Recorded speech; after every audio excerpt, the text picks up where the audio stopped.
So what do you think about, I mean, people always bring this up, especially Roman Catholic apologists, that, our hierarchs, our bishops, our patriarchs are saying the same thing as Vatican II is saying, that we worship the same God and all that. I don't know if you had anything to comment on that. Those are comments being made, and we don't hold our patriarchs or bishops as infallible. And there are periods of church history where large numbers of bishops were teaching some sort of Arianism or teaching iconoclasm, things that are later condemned as heresy. Now, some of them we put aside, we reject their continuation, but a lot of them repent and turn back, and we continue that the line of a church goes through them. So it's not that these people are suddenly making the Orthodox Church cease to be true as true bishops of Orthodox in the sacramental sense. And they're not that they are actually proclaiming what is the Orthodox position. It may be just a false position, which is common to many bishops at a particular time, which will in generation be shown to be false and put aside. So we can't read anything much into what the individual bishops say here or there. I mean, it may not be good and it's not positive in a sense, but that doesn't define what the faith of the church is, unless they want to make this dogmatic and formally declare this in the ordination of the bishops that they must believe that the Muslim God is the same as Christian, when they're ordained, and make this a statement of faith by which the bishops, when ordained, confess to be a statement of truth. In which case, then we can suddenly start saying that this church or this group has gone into some form of heresy, not teaching that, or that if everybody's doing that and I'm in the position that I'm the only person saying what I am saying, then either the church has collapsed to myself, or which I think is extremely unlikely, almost impossible. It's not going to happen. So then, maybe I would have to be wrong in that. But I'm not seeing that the evidence is there that I am wrong, and there's too many fathers saying that this. I'm agreeing basically with what the material you've put on there of these other fathers and modern ones, Daniel Soyer, for instance. So I'm not speaking something completely out of the ordinary or inconsistent with the past. So it would seem then that those saying otherwise are saying that how they have to prove their consistency with the apostolic tradition with the fathers. And so, but yeah, there's no surprise. Bishops will say things, large numbers of them. It may be a common opinion, but that does not mean that that's what the opinion of the church is. Until they define it in official documents by which they ordain successive bishops, that's what their confession is. And then you'd have to ask the question, is that confession consistent with the confession of the fathers in the church? If not, then they are no longer the church.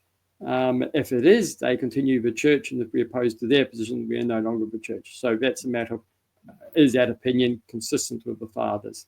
If not, we don't necessarily say that they cease to be bishops, etc., of a church. For having that, it's lots of context, etc., and there needs to be proper trials and discussions about where they've gone too far, the context, etc. So it's not me to pass as a priest to pass judgment on them that they're condemned out of a church. But yes, just that because they say it doesn't mean that that's the teaching of the church, or we should be following that as if that is the correct position. Yeah, and we have to remember that, the teachings of Vatican II, I mean, that's from their so-called Ecumenical Council. So this is binding upon them. I mean, this is dogmatic. Yeah. Their position is becoming their official position of their confession. Because of Vatican II, that's their official documents. That is the official declaration of what they believe and teach. Yeah, it's far from Orthodox. Man. We're not making those official statements of that. And then in the case where it even gets sort of semi-close to that, the Council of Crete recently, there's much opposition to that and has not yet received as being a true ecumenical council. Though some people are claiming it to be so. And that's probably the closest thing we have to a case where we have an issue of a consistency of modern teaching to the past, but it doesn't even go close to saying Muslims worship in the same God. It deals with other things, but it has its own problems. But as yet, it hasn't been settled as being truly an ecumenical council, and there's quite a sufficient opposition against it.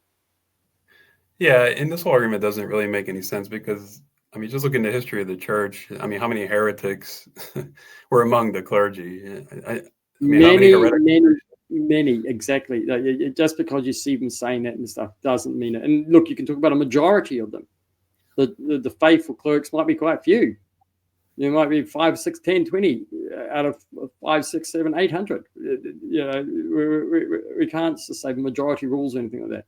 No. Now, obviously, the smaller the rump goes, the more questionable that they are holding the right position because they're getting more isolated. But you never know. At the time of Maximus Confessor, he was saying all the bishops are holding the monothelite heresy, and it was only Rome and a few that were not. And so that was a minority of bishops in his time. And he was willing to sort of separate from all those for continuing that. Now, I'm not saying we necessarily should be passing that sort of level of judgment on the bishops, but it's certainly the case that many bishops can be teaching the falsely about this, and that doesn't mean that that's what the church actually teaches. Yeah, and then even look at Saint Athanasius at his time with the Arian crisis. I mean, the whole world was Arian at that time. Yeah, exactly. But it doesn't mean this church suddenly vanished or couldn't continue in each place, even though they had an Arian bishop here and there. Like Constantinople, for example, had about 3 monophyllite patriarchs in a row. It didn't cease to be a church. It didn't have to go and re-establish the whole church again. They just simply ordained an Orthodox bishop onto the see, and it continued on as an Orthodox church or Catholic church as such, despite having a little run of heretics there. So a little run doesn't mean that the church ceases to be able to just put an Orthodox and carry on as the church. So yes, so some that doesn't mean much at all. It's just interesting thing that they might say that, and that might be caught up with the same problem Roman Catholicism is. Who knows why they're doing that? But it doesn't mean that is what Orthodox teaching is. Yeah, I mean, to me, they're just drawing upon the errors of Vatican II and the errors of Western heresies. I mean, that you see like the modern bishops. I mean, if they're speaking in error, they're usually drawing from these heresies that are coming from the West. Often, I sometimes they made self-generated. Obviously, it got self-generated in the West itself. Modernism is a big thing. This whole sentence that last bit I talked about, forward thinking, that whole idea, that's all of us is this modernistic spirit, or we are forward thinking. We understand how people, these ancients, we're all judgmental and stuff. We have peace and stuff. But this is completely false idea. This is like a humanistic piece. This is like at a human level of life and stuff. This is like the power of Babylon trying to bring us all together as one people so we can glorify ourselves as humanity at a human level. This has nothing to do with the unity of God and the peace of God, etc., which is found in truth and in Christ.